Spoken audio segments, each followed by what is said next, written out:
दोस्तों नमस्कार, आप देख रहे हैं सत्य हुंकार में आपके साथ सत्यपाल। फरीदाबाद के गांव बसंतपुर से एक बहुत बड़ी खबर आई है। खबर इतनी बड़ी कि वो फरीदाबाद में तो चली पूरे हिंदुस्तान में फैलने लगी। पूरे हिंदुस्तान में ये खबर किस उद्देश्य से फैलाई गई, इसके पीछे भी मैं आपसे बात करूंगा और आपको यह भी बताऊंगा कि पुलिस की कार्यप्रणाली क्या रही। आखिर इतनी बड़ी घटना गांव बसंतपुर में हुई कैसे। तो मैं एक बार फिर आपको बता देता हूं कि बसंतपुर गांव में आलोक और शिवम नाम के दो व्यक्तियों पर हमला हुआ और उस हमले में आलोक की मौत हो गई, शिवम घायल है, जो जिंदगी और मौत के बीच ट्रामा सेंटर में जिद्दोजहद कर रहा है। अब सबसे बड़ा सवाल यह है कि आखिर ये हादसा हुआ क्यों।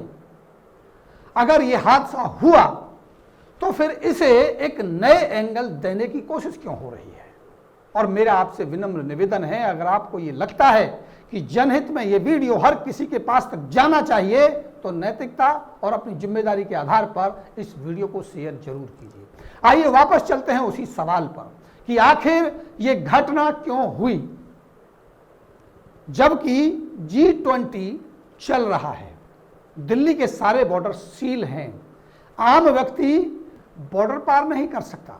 वास्तविक सच्चाई क्या है कि अपराधी खुले में बाइक पर बैठकर हूटर लगाकर और असलहा लगाकर साथ में इधर उधर होते रहते हैं। कहने के लिए तो यहां मुख्य 3-4 रास्ते हैं जो दिल्ली से आने जाने वालों को कनेक्ट करते हैं, लेकिन उन रास्तों पर शराब के ठेके खुले रहते हैं। सरकारी लाइट हो ना हो, शराब के ठेकों की लाइटें जगमगाहट के साथ जलती रहती हैं, लेकिन तांता लगा रहता है यहां उन लोगों का जो सभी अपराधों में लिप्त होते हैं। तांता लगा रहता है उन लोगों का जो यहां शराब पीते हैं। दिल्ली और हरियाणा के इस बॉर्डर पर खुले में शराब बिकती है, लेकिन अगर यहां कुछ नहीं मिलेगा तो आपको यहां पुलिस नहीं मिलेगी, आपको यहां किसी तरह की सुरक्षा के इंतजाम नहीं मिलेंगे। यहां अपराधी इतने बेखौफ हैं कि सड़क पर बैठ करके जुआ, चिड़िया, चटपटी और ना जाने क्या क्या चलता रहता है। यहां से माताओं बहनों का निकलना दुश्वार होता है। इस पर हमने पहले भी खबर बनाई। तो आप सोचिए कि रात के 11:30-12 बजे के बीच हरियाणा में बीच रोड पर, मुख्य रोड पर चाकू चलते हैं और मर्डर हो जाता है और अपराधी दिल्ली से आते हैं और अपराध करके दिल्ली चले जाते हैं। आखिर जवाबदेही किसकी है। वो पुलिस जो चाक चौबंद इंतजामों की बात करती है, जो G20 के नाम पर अपने आप को व्यस्त दिखाती है, वो उस समय कहां चली जाती है। आखिर ये अपराधी अंदर आए कैसे। सवाल सबसे बड़ा ये है और ये सवाल होना भी चाहिए। और इन्हीं सवालों के बीच नवीनगर चौकी इंचार्ज कहते हैं कि हमारे पास कोई जादू की छड़ी नहीं है।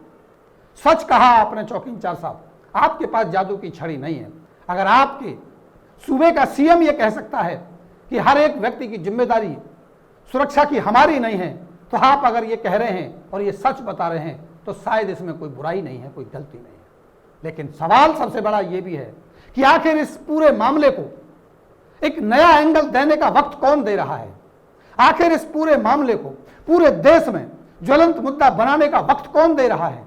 आखिर इस पूरे मामले को एक ऐसा माहौल बनाने की कोशिश करने का वक्त कौन दे रहा है जिससे देश जलता है, जिससे समाज जलता है, जिससे आपसी भाईचारे में एक दीवार खड़ी होती है। अपराध क्यों हुआ, उसकी जिम्मेदारी किसकी है। अपराध हो गया, अपराधी पकड़े कैसे जाएंगे, इसकी जिम्मेदारी किसकी है। इसका जवाब कौन देगा। लेकिन इसी बीच एक नई कहानी, एक नई पटकथा इस पूरे के पूरे अपराध के साथ जो लिखी जाने लगी, यह सबसे बड़ा सवाल है। आप हैरान हो जाएंगे जान करके कि इस पूरे के पूरे मामले को पूरे देश में फैलाने की कोशिश हुई, क्या रंग देने की कोशिश हुई है।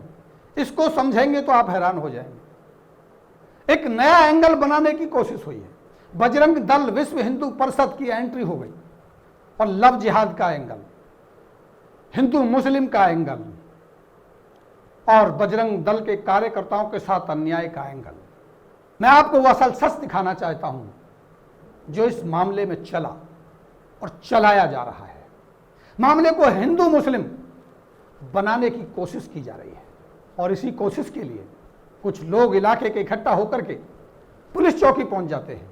चौकी इंचार्ज से सवाल करते हैं कि बताइए रात को 12 बजे अपराध हुआ, अभी तक अपराधी पकड़े क्यों नहीं गए?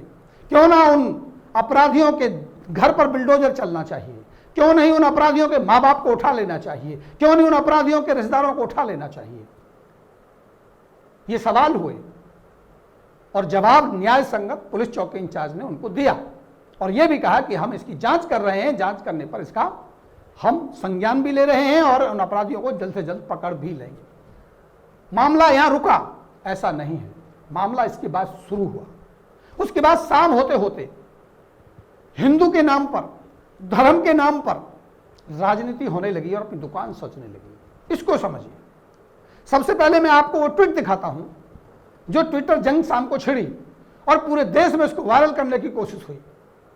मैं ये नहीं कहता कि किसी के साथ अन्याय हो, किसी का बेटा चला जाए उसे न्याय नहीं मिलना चाहिए, उसे न्याय के लिए लोगों को उसके साथ नहीं आना चाहिए, बिल्कुल आना चाहिए। अगर किसी को न्याय नहीं मिल रहा है, पुलिस उसके साथ उचित कार्रवाई नहीं कर रही है तो आवाज उठनी चाहिए। लेकिन सवाल सबसे बड़ा ये है, क्या अपनी दुकान को सजाने के लिए आप आवाज उठाएंगे? क्या भीख मांगने के लिए आप अपने लिए आवाज उठाएंगे? ये मैं बात पूरी करूंगा, अंत तक वीडियो देखेंगे, आपको ये बात क्लियर होगी। तो सबसे पहले मैं आपको दिखाता हूं कि ट्विटर पर किस तरह से इस मुद्दे को हवा देने की कोशिश की गई। सबसे पहले आप ये देखिए, हम लोग या वी द पीपल, इस ट्वीट को आप पढ़िए। सबसे पहले मैं आपको दिखा रहा हूं ये ट्वीट।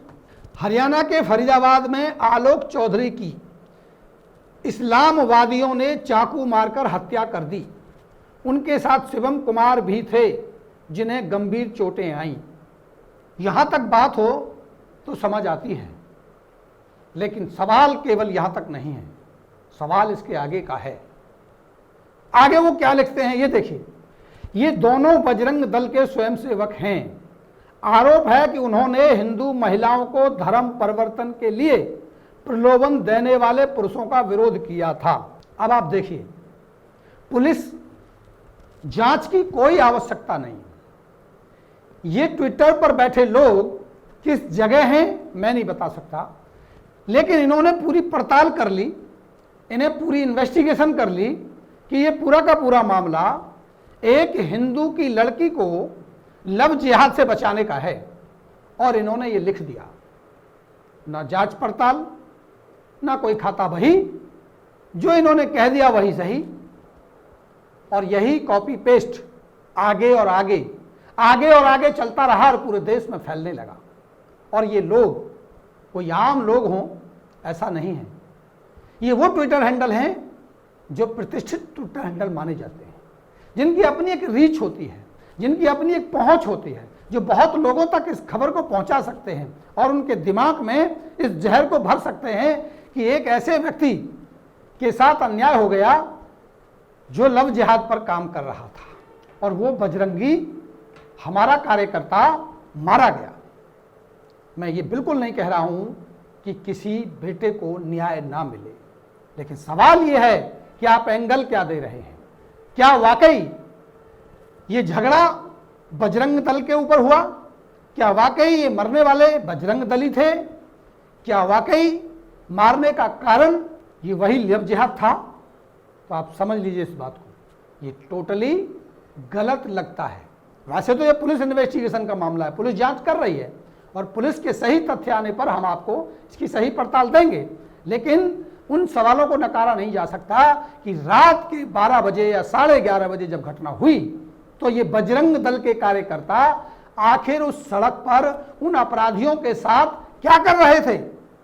सवाल सबसे बड़ा ये खड़ा होता है कि रात के 11:30-12 बजे ये बजरंग दल के कार्यकर्ता उन अपराधियों को दिल्ली से कैसे लाए थे, और अगर ये अपराधी आए और इनको पता चला और ये बजरंग दल के कार्यकर्ता थे तो क्या इन्होंने पुलिस को सूचना दी कि ये देखो चाकू लेकर कुछ अपराधी घूम रहे हैं और हम लोग इनको इनकी तलाश कर रहे हैं, इनके पीछे पीछे हम इनकी रेकी कर रहे हैं? क्या ये था मामला? आखिर ये रात को 12 बजे उस दुकान पर, उस मार्केट में या उस सड़क पर कर क्या रहे थे?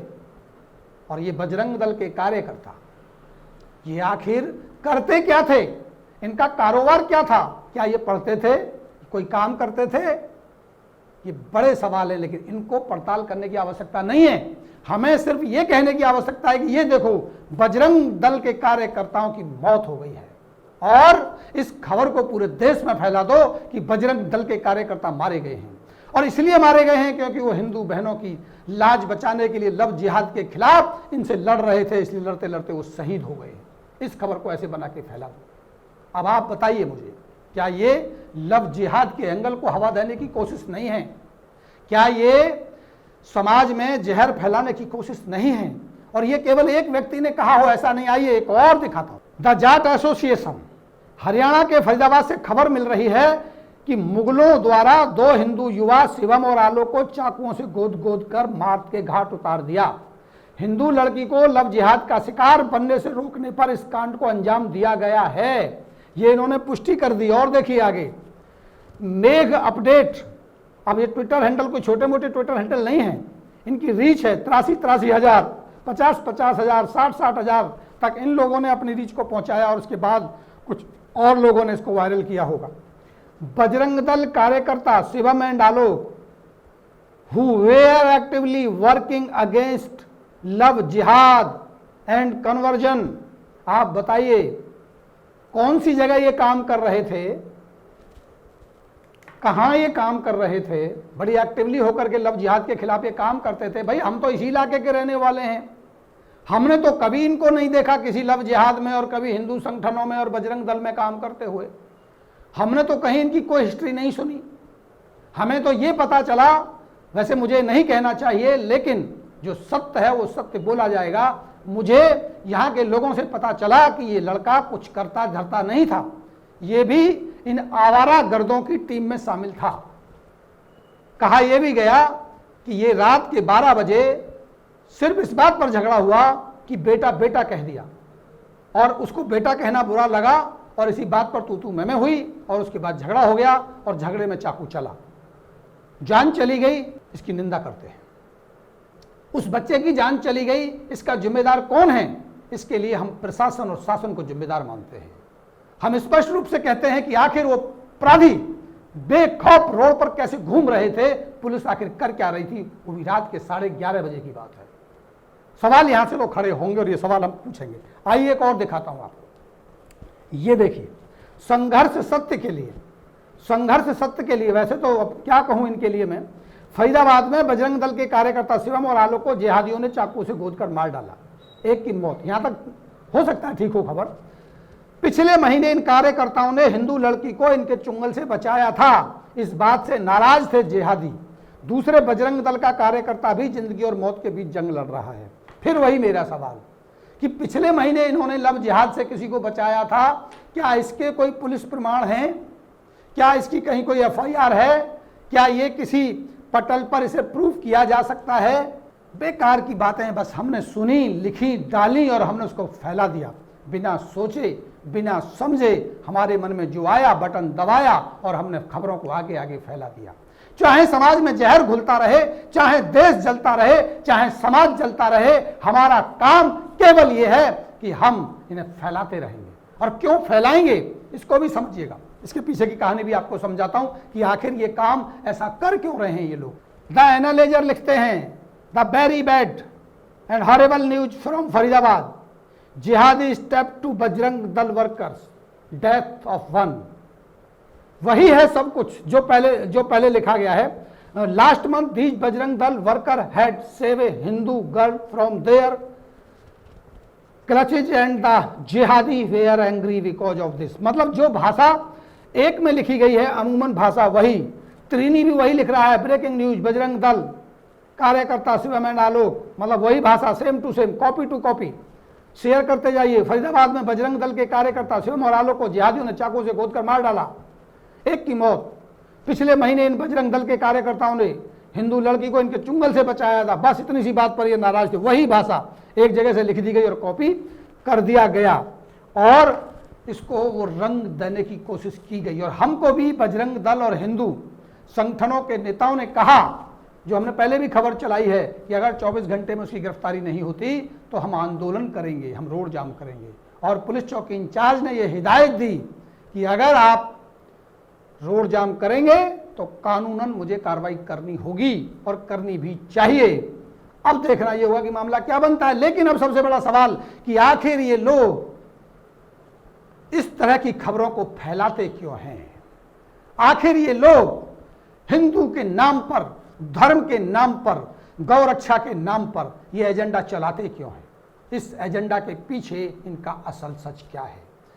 अगर मैं एक वानगी आपको दूं तो आप हैरान हो जाएंगे। आइए ये देखिए, सागर कुमार हैं ये, और ये सागर कुमार हैं सुदर्शन न्यूज के पत्रकार, और ये लिखते हैं, इन्होंने एक पोस्ट डाली और अपने ट्विटर हैंडल से डाली, उस ट्विटर हैंडल से डाली जो प्रतिष्ठित ट्विटर हैंडल है, और ये लिखते हैं, क्या लिखते हैं जरा पढ़िए इसको सिलसिलेवार। मैं सागर कुमार करीब 13 साल से हिंदुओं के लिए काम कर रहा हूं, और आप लोगों ने खूब प्यार दिया, भर भर के प्यार दिया भाई, ना किसी धर्म की से डरा, ना कभी जान की परवाह की, बस हिंदुओं के लिए काम किया और करता रहूंगा। लव जिहाद, लैंड जिहाद, दिल्ली दंगे, जहांगीरपुरी दंगे, दिल्ली से हिंदुओं का पलायन, पाकिस्तान से आए शरणार्थियों का दर्द, देश भर में गौ माताओं को बचाने की रिपोर्टिंग हो या फिर लगातार हिंदुओं के ऊपर हमले अत्याचार की रिपोर्टिंग, देश के सामने अपनी रिपोर्टिंग के जरिए रखा और उनका साथ दिया। कितने मंदिरों के लिए आगे आकर खड़ा होकर अपनी खबरों से बचाया, कितने हिंदू परिवारों के लिए आगे आकर उनके साथ डंके की चोट पर खड़ा हो गया, किसी भी हिंदू को पलायन की खबर को सबसे पहले दिखाया। देखो कितना बड़ा काम इस व्यक्ति ने किया, कितना महान काम किया, कितनी मेहनत की, बेचारे ने अपनी जान की बाजी लगाई, नौकरी करते करते अपनी नौकरी दांव पे लगाई। लेकिन एक प्रार्थना है जो इनको करनी है आपसे, और आप सुन लीजिए इनकी प्रार्थना, जरूर सुनिए इनकी प्रार्थना। बेचारे इसीलिए तो ये मेहनत करते थे, इसीलिए तो इन्होंने प्रतिष्ठित टिक वाला ट्विटर हैंडल बनाया था, ताकि ये आपकी खबरों को फैला सकें, इसीलिए तो बेचारे फैला रहे थे। आज इनकी एक मदद आपको करनी होगी, और वो मदद क्या है ये सुनिए, क्या मदद है उनकी। आप लोगों का सहयोग रहेगा तो और हिम्मत से ऐसे ही आप लोगों की आवाज़ उठाता रहूँगा।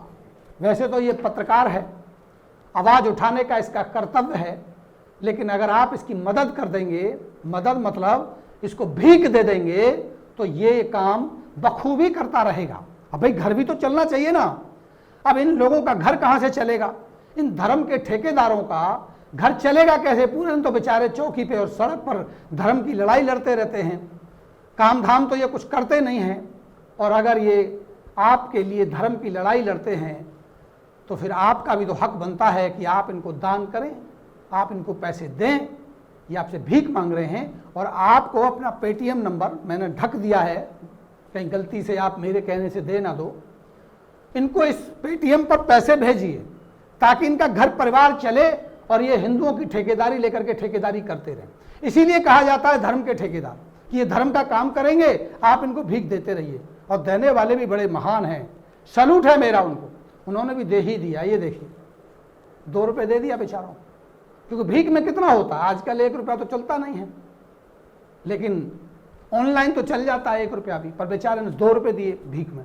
और न जाने कितने लोगों ने 1-1 रुपया, 2-2 रुपया, 1-1 रुपया, 2-2 रुपया भीख के तौर पर इनको दिया है।